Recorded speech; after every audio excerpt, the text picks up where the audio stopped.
Well, I am up here in New Hampshire as we're recording this show. That's where I live. But I may have to take a trip to Montreal coming up pretty soon. It's not that far away for me. And that's because apparently there is going to be a Bitcoin embassy in Montreal. And they're kind of debating whether they are going to call it the Bitcoin embassy, but that was sort of the initial name that got picked out. Somebody has donated or rented, perhaps at an attractive rate, a building that is like 3 stories high, and it's kind of like a indoor mall, I guess you could say. Some Bitcoiners in Montreal are planning to turn this into a entirely Bitcoin focused space.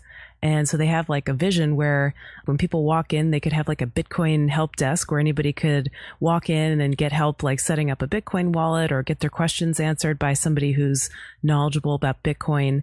And there could be some Bitcoin related products, and there could be a way to buy and sell Bitcoins on that floor as well. And then the second floor is like a lounge that people can hang out and discuss Bitcoins or use the Wi-Fi or do their kind of maybe remote jobs. And then on the third floor, perhaps like an office space where Bitcoin startups could be doing their business. So there's all kinds of plans for this building. One of the discussions, as I mentioned a minute ago, centered around what to call this place. Some people were saying, well, embassy sounds too political, but apparently there's a law in Montreal that says the name of businesses and public places has to be in French.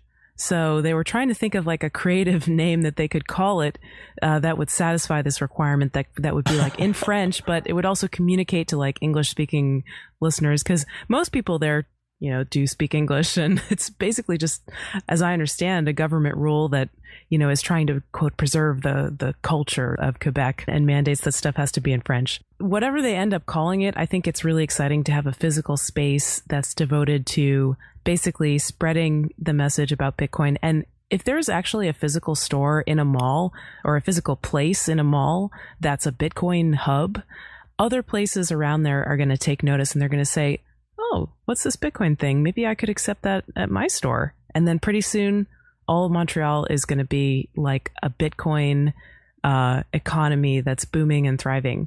So I'm really excited to see how that shakes out. They seem like they're really serious about it. They're still sort of in the planning phases, but having a building is a huge deal. So I wish them luck. Maybe we could get somebody on the show to talk about that at some point.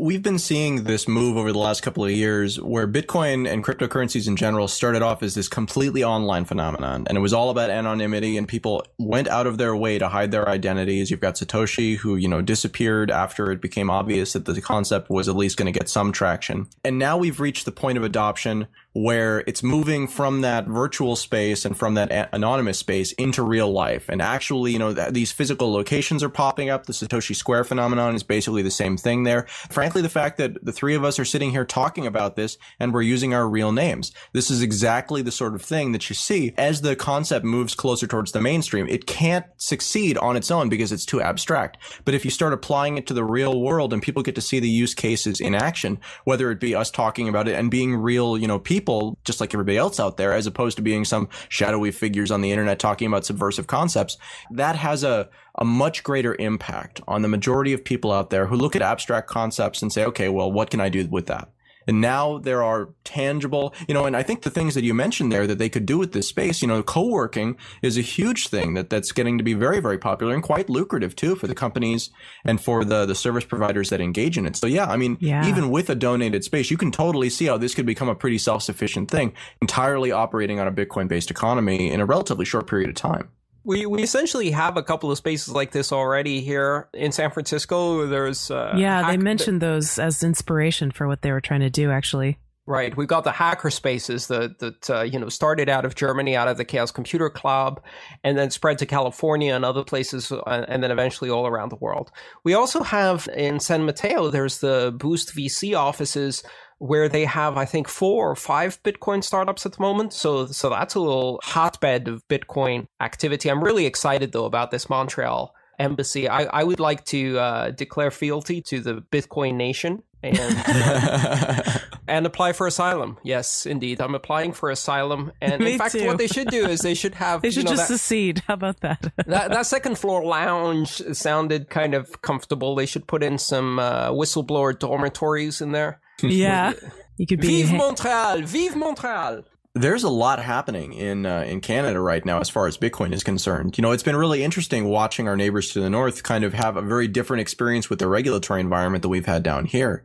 I spoke with Anthony Diorio, who now he wasn't at the time, but now he's been appointed the executive director of the Bitcoin Alliance of Canada. And, it sounds like they're getting a lot of traction and are having a lot of businesses approach them who would be doing business in the United States, except they simply don't know what the rules are going to be. And so it's very difficult to try and make some sort of commitment like that. But these are like mainstream companies who are looking at the situation in Canada and saying it has all the advantages of being in North America, but it doesn't have any of the regulatory burden. And, the hurdle there, of course, we know that the banks are still kind of having some shaky footing in terms of the types of Bitcoin companies they want to deal with. But the looming burden of regulatory compliance is not so much there for Bitcoin startups the way it is in the United States.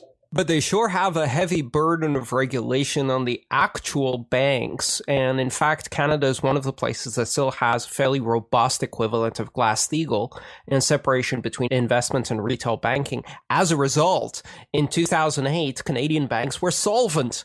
Imagine that. And remain solvent throughout the entire debacle that we saw here.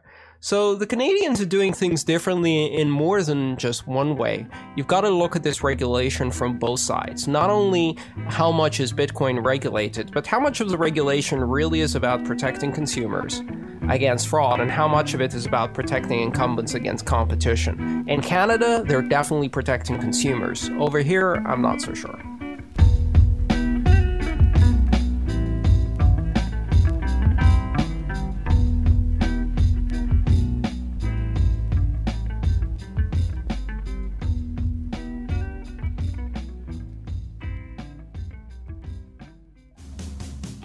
EasyDNS is the Swiss Army knife for your domain names, helping meet their customers' individual needs since 1998. EasyDNS has been an outspoken critic of SOPA and CISPA. EasyDNS was an early supporter of Bitcoin, and now they are proud to sponsor this show. Do business with a company that shares your values. Get a 13% discount when you pay with Bitcoin. Go to bitcoin.easydns.com and be sure to use discount code LTB.